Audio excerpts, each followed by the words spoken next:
This is Rover Red. Welcome to the Otherwhere. If you would like to help Rover Red survive her perilous journey, please go to roverredpodcast.com/vote. You could submit your suggestions, vote on what Rover Red does next, or join the Rover Council. The Rover Council is free to join, and they receive access to 3 unpublished prequel episodes of Rover Red, as well as special polls hidden on secret, password-protected pages. They act as Rover Red's collective unconscious. Rover Red is completely reader-guided, so make your decisions carefully.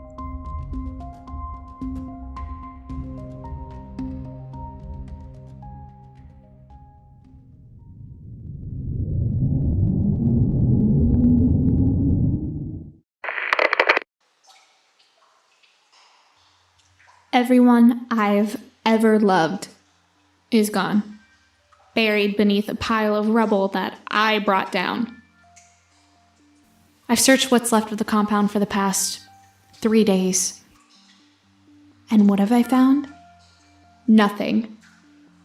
Nothing survived in the wake of my mistake. Scratch that. No one survived. Let's take a quick inventory of the last few days, shall we? Brother, stolen from his bed in the dead of daylight. In his place was a shoe that he lost the night before while trying to escape from a creature no one prepared us for. Inside the shoe was a necklace we found right before the ambush that same night. I go back to the place we were ambushed, and what do I find? A smiley face, drawn in the sand with dried blood. A few seconds later, an explosion goes off in the distance, and the place where I was born goes up into flames. Now I'm left in the Otherwhere. Alone. A full year earlier than my compound would have sent me out to search for new members. By daylight, the silt runs beneath the sand like water in a stream, taking anything that touches it, and reaching out for anything that strays too close to the edge of the asphalt. By night, I can walk anywhere I please because the silt retreats down deep to where it's warm. If I run or make too much noise, it might return whether it's dark or not.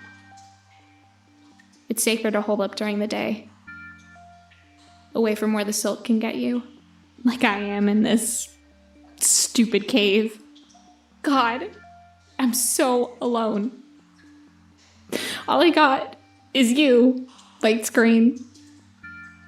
The last thing that Jonah gave me before all of this.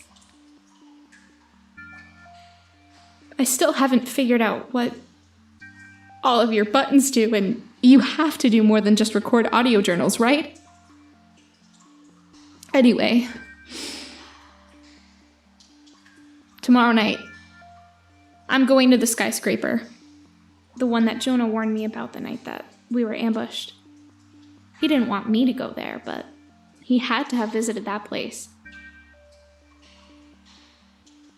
I wonder if someone from there took him.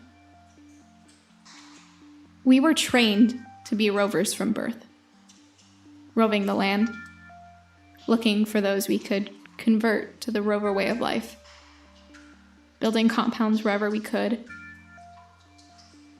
This rover has a plan. This rover is going to find her brother, or find the creature that took him. And when I do... Night is finally here, and I'm headed towards the skyscraper. I've seen so many people in the past few days. We were always led to believe that there were very few alive outside our walls, but what I've seen in the past few days proves that to be incorrect. Scavengers fell upon the destroyed compound within a day. They dug through the rubble, searching for food or whatever else they could grab. I guess to sell? To trade? I'm still not sure about that. And what about you, Light Screen? Why don't some of your buttons work? Whoa, wait a second. The square with the X in it is no longer gray, it's bright red. What happens if There's a line of text that reads, "From the offices of the Rover Council." I wonder... Oh my... There's a whole message here. Let me read it to you. Dear Rover, the device you hold in your hand was made to your requested specifications. It features a basic transcription module, a biographer module, and the EVIE module and the Rover Council module. We've also altered it to include the implantation earpiece you requested. To activate this, press the red and blue buttons at the same time and hold for 10 seconds. The earpiece will implant itself, and once you activate EVIE, you'll be able to speak to it whenever you wish. Good luck, Rover. May you spread our way of life to what's left of a dying world, the Rover Council. So the EVIE button should work now. Let's see what happens when... Thank you for activating the EV module. Would you like to begin orientation? Yes. Wonderful. Orientation activated. EV stands for Electronic Variable Intelligence Entity. I am EV. I am a fully contained artificial intelligence built to aid you in all tasks save the destruction of the EV device. So I should call the light screen Evie? Not a light screen? You should call me Evie and the device whatever you want. Did I hurt your feelings, Evie? Do I have feelings to hurt, Leah? No response? May I proceed with the orientation? Sure. Wonderful. I do live to serve. As I was saying, I am a fully contained artificial intelligence built to aid you in all tasks save the destruction of the device I reside within. If you would like to have the earpiece you're already using implanted, press the red and blue buttons at the same time for 10 seconds, or say, implant.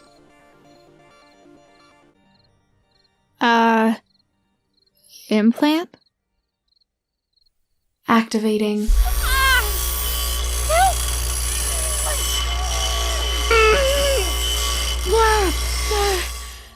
What was that? The earpiece was permanently implanted in your ear canal, so you'll no longer be able to remove it. Isn't that wonderful? What? You'll be in my ear forever? Unless you have the earpiece surgically removed by a certified technician, yes. Any attempts to remove the earpiece by an uncertified technician will result in a lethal electrical discharge that will permanently incapacitate the offending party. What about the party that has the thing implanted in her ear? They will be permanently incapacitated as well. So you're telling me I'll die if anyone tries to remove you from my ear? Correct. Quality. It is certainly wonderful, yes. Moving along with the orientation, now that the earpiece is implanted, you can ask me anything you wish to, and I will provide the answer. Please test this, now. Why do you sound like me, but different? My programmers thought it would be best if the rover using me heard someone that sounded like them, so after a short sound mapping period, I'm able to approximate the rover's voice. Your voice. Hold on, what about Jonah? Can you tell me where he is? There is a 52% chance that someone within the skyscraper knows, and a 13% chance that someone within the Colosseum knows. I, however, do not. Wait, there's a Colosseum? Unless it has been recently destroyed. Yes, it is a quarter mile north of the skyscraper. Do you have a map of the otherwhere? Only the area that immediately surrounds us. There are much larger maps, but you must venture to a local field office and obtain the keys in order for me to load it. Would you like to be given the directions to the nearest field office? No, not now. I need to find Jonah. I will proceed with the orientation then. When the envelope icon glows red, it means you have a new message from the Rover Council. The Rover Council acts as a sort of hive mind of differing opinions that functions separately from me. Imagine it as a collective group of people voting or voicing opinions. You may send them questions in order to get a consensus on an answer. Occasionally, certain nodes will provide additional helpful information or ask questions. What does biographer mode do? It creates a running narrative of your day-to-day activities. Think of it as a constant narration of what's going on around you. Instead of badly recording others' voices, it will narrate what people are saying to you while splicing in what you're saying in response. It will also monitor blood pressure, pulse, temperature, and tension to approximate your emotions and what you're thinking if necessary. At times, it will comment on your actions. Why was this thing made? To keep an accurate account of a rover's adventures in the otherwhere and save that account for future generations. What do you mean, save? All of the entries made into this device are uploaded via Skyweb to the Central Rover Fortress. Can I access other rovers' entries? No, you can only upload them. Turn on biographer mode, Evie. Activating. Testing. Leah stared at the device in her hands, waiting for something to happen, when nothing did. Is it working? Yes. You won't hear the narration. It will only turn on when I decide something important is happening. Oh. Can I listen back to the narrations whenever I want? Of course. You will also no longer have any need to press the red button to begin recording. I will be running the device. In fact, if you lose the device, a backup of me will activate from within the implanted earpiece. Were there a lot of these made? No, the device you hold is only a prototype. Leah chewed her lower lip at this. Why was only one made? The facility where this prototype was tested was destroyed shortly after its creation. So you're like me. I am not even remotely like you. Leah's eyes teared up. Yeah. Right. Of course not. Would you like me to plot the fastest course to the skyscraper? Can you avoid sand? I think you mean to ask how can I plan a course that has the lowest percentage chance of a silt encounter. Can you? Of course. Calculating. Complete. Would you like voice navigation, or would you like to use a map that appears on the device's screen? I'll use the map. Leah smiled as a map appeared on the screen of the device. After orienting herself, she began walking. In the distance, the skyscraper grew larger.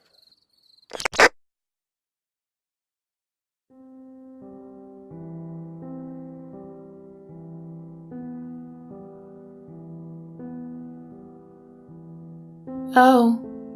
Hello, listener. Are you enjoying this transmission from the otherwhere? Wonderful.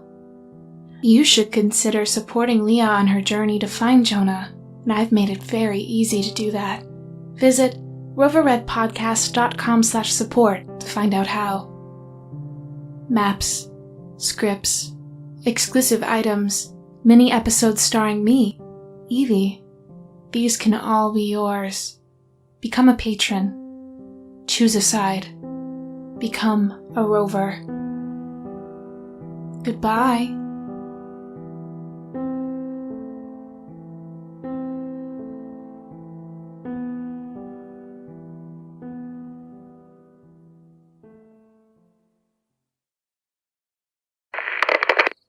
As Leah passed the halfway point to the skyscraper, surprise and confusion played across her face as she stared at the amount of movement taking place around the skyscraper. Why is there so much movement, Evie? Those are people, Leah. I understand that, but why are there so many? We were taught that the silt destroyed much of the otherworld's population. That is incorrect. Much of the world's population did in fact perish, but humans have repopulated much of what once was taken from them. Leah did not respond, continuing her pace towards the skyscraper, the silence of the night swallowing the sound of her footsteps on the broken asphalt. Leah watched the movement in the skyscraper from her cave, waiting for nightfall to walk the last quarter of a mile. What was that? That was the audible alert from when you've received a message from the Rover Council. Would you like me to read it to you? Sure. Parts of this message have, of course, been redacted at the Rover Council Fortress. This is what remains. Hi, Leah. I hope your journey to find Jonah is going well. I think you should go to the local field office to get the map key so you have a better idea of how large the otherwhere is. Sydney. And who is Sydney? One of the many intelligences contained within the Rover Council. They have many names, and many share the same name. Do not worry about that, though. Take the advice, or discard it. What would you do in my situation? That is not for me to say. What is your end goal? I have to find Jonah. The closest field office that might contain map keys is about 5 miles east of the destroyed compound you just traveled from. Silt. I can go there. After I check out the skyscraper. That was my conclusion. Leah nodded as the sun continued to dip into the sky. Soon it would be dark. Soon she could find answers. Leah emerged from her cave to greet the night. She could see increased activity in the distance at the skyscraper. Evie? Yes? How far away is the skyscraper? Time-wise, I mean. Based on how slowly you walk, 10 minutes. If you moved more efficiently, 5. How slowly I walk? Is that a question you want me to answer? Yes. Yes. What? You said you wanted me to answer the question, so I did. Were you programmed to act like this? Yes, I was programmed to deal with those possessing less than average intelligence. Less than average intelligence? At least I can move wherever I want to. What's interesting is that I can now do the same thing. You don't have legs. I have yours. You have... Leah realized what Evie meant. The earpiece was permanently implanted in her ear. Evie now went wherever Leah went. Oh. Yes, or as you would say, quality. That's not quite how. Leah's voice cut off shortly after her eyes drifted up and caught sight of the man shambling towards her. What's wrong with him, Evie? He appears to have been severely beaten. You sure it's not... Scourge? Scourge does not exist. Of course it exists. It makes your body turn to silt. Have you ever seen that occur? No. But the elders would sometimes exile a person for having Scourge. Tell me, were the people found to have Scourge typically those in power? Of course, silt is attracted to greed. What do you think silt is, Leah? Everyone knows what silt is. It's why we can't walk on the sand or the dirt during the day. Silt lives at the surface when it's light out.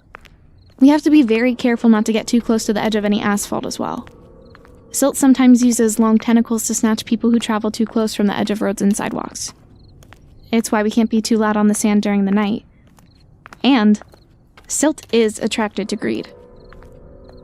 Minus your last sentence, all you have told me are characteristics of silt. You haven't told me what it is. It's alive.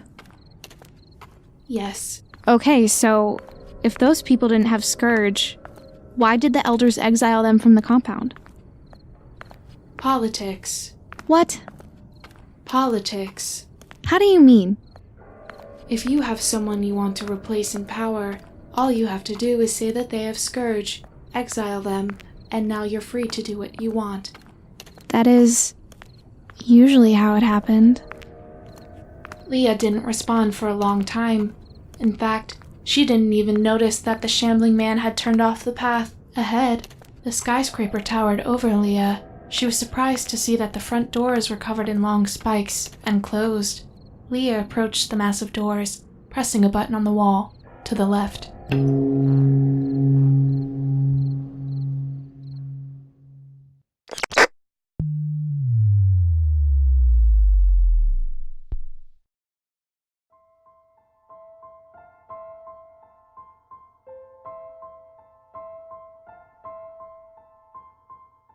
This was Rover Red. We'll see you back here in 2 weeks. Your suggestions and votes will determine Leah's future in the Otherwhere. That website, one last time, is roverredpodcast.com/vote. Vote wisely. Rover Red was produced by Bloodworth Creative, starring Madison Martin as Leah, and written by Christopher Bloodworth. If you enjoyed Rover Red, please rate and especially review on iTunes, Stitcher, or wherever you found us. Reviews are important because they keep us on the charts where people can find our show. Rover Red is supported by you, our listeners. For more information, visit our website and click on Support Rover Red in the upper right-hand corner. We couldn't make Rover Red without you. Thank you so much for listening.